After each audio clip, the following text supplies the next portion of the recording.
রাদিয়াল্লাহু বলছেন, মান সাআলাল জান্নাতা সালাসা, কেউ যদি 3 বার জান্নাত চায় আল্লাহর কাছে, আল্লাহ জান্নাত দাও, আল্লাহ জান্নাত দাও, আল্লাহ জান্নাত দাও, বাংলা ভাষায় চান, সমস্যা না জানলে জরুরি নয় যে আরবি মুখস্থ করতে হবে আর অর্থই বুঝলেন। আরবি মুখস্থ করলে অর্থ বুঝতে হবে, অর্থ না বুঝে কোনো দোয়া করবেন না। আমার একটা উপদেশ শুনেন, কারণ অর্থ বুঝলেন না, আর এমনি এমনি দোয়া করছেন।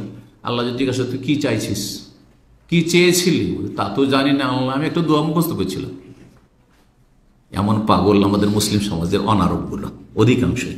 না বুঝে আরবি তো দোয়া যদি করতে হয় কোরআন হাদিসের অর্থ বুঝে নেন আপনি, আর না হলে নিজের ভাষায় বলেন, আপনি একই ফজিলত পাবেন ইনশাআল্লাহ, যদিও ফজিলত একটু বেশি অবশ্যই কোরআন হাদিসের দোয়ায়।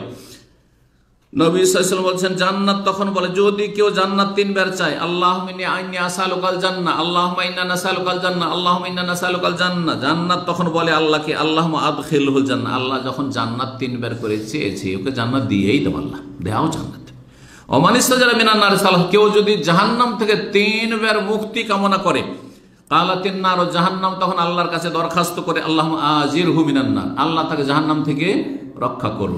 এই জন্য যদি আরবিতে বলতে হয় হাদিসের আলোকে কি বলবেন, আল্লাহুম্মা আজিরনি মিনান নার, আল্লাহুম্মা আজিরনি মিনান নার, আল্লাহুম্মা আজিরনি মিনান নার।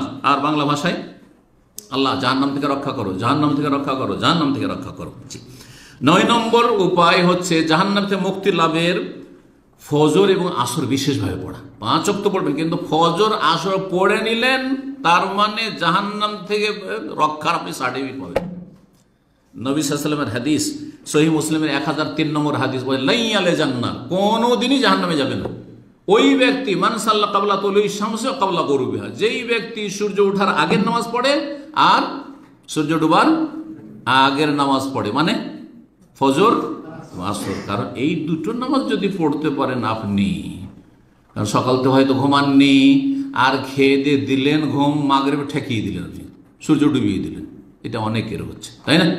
সেই জন্য আর এদিকে রাত্রে এদিক সেদিক করলেন, আড্ডা দিলেন, আর মোবাইল নিয়ে পড়ে থাকলেন, তারপর দিলেন ঘুম, সূর্য উঠিয়ে দিলেন, গেলেন জাহান্নাম।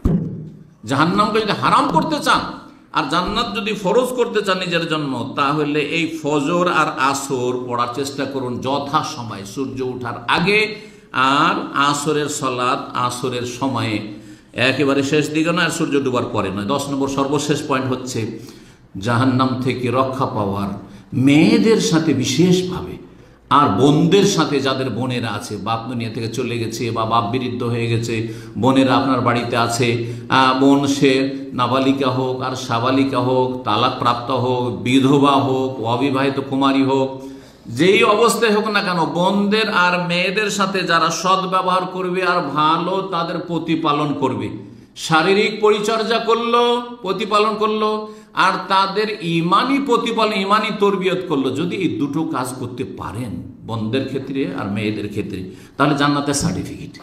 ছেলেদেরকে জান্নাতের সার্টিফিকেট কোনো হাদিসে বলা হয়নি, কিন্তু মেয়েদেরকে আর বোনদেরকে জান্নাতের সার্টিফিকেট মুত্তাফাকুন বুখারী মুসলিমের হাদিস।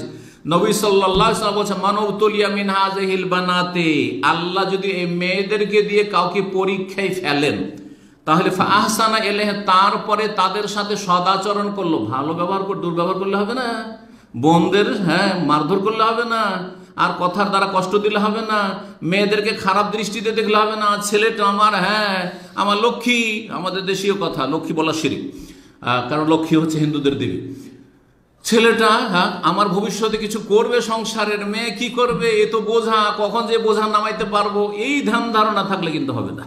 জি, আল্লাহ নিয়ামত দিয়েছেন, আপনি জানেন না যে কোন নিয়ামতে বরকত আছে, হতে পারে এই দুর্বল অসহায় মেয়েটার ওসিলাতে আল্লাহ আপনাকে রিজিক দিচ্ছে, হাদিসও রয়েছে, দুর্বলদের ওসিলাই তোমাদেরকে রিজিক দাও, ইন্নামা তুনসারুনা তুরজাকুনা বিদুআফাইকুম। সুতরাং তাদেরকে ছোট নজরে, একই নজরে দেখতে হবে। আপনি জন্ম দিয়েছেন ছেলেকেও, মেয়েকে জন্ম দিয়েছেন, কেন 2 নজরে দেখছেন? ছেলে হয়েছে, খুশির শেষ নাই, আর মিষ্টি বিতরণের শেষ নাই, আর আকিকা করছেন কত উদ্যমের সাথে, আর মেয়ের বেলা চেহারাটা যেন মলিন হয়ে যাচ্ছে, এটা তো আপনার মক্কার কাফেরদের বদচরিত্র। এটি আল্লাহ যেন বোঝার তৌফিক দান করেন। অনেক স্ত্রীর জুলুম অত্যাচার করে যে তুই এত মেয়ে জন্মাচ্ছিস কেন? আমি বলি যে বীজ তো তোমার কাছে, জমি তো তার, জমি কি করবে? মালদহ আর রাজশাহীর জমি যদি হয়, আর যদি সেখানে গুটি আম, যদি টক আম লাগান, তো ফজলি আমের আশা করবেন নাকি? হ্যাঁ, তো আপনার মূর্খ। তাহলে ফজলি আম লাগিয়ে ফজলি আমের আশা করতে, আপনার ক্ষমতা থাকে তো লাগান আপনি ফজলি আম। হ্যাঁ, ক্ষমতা থাকলে আপনি দেন, বীজ দেন, ছেলে সন্তানের বীজ দেন, আর তারপরে আপনি ছেলে সন্তান নেন।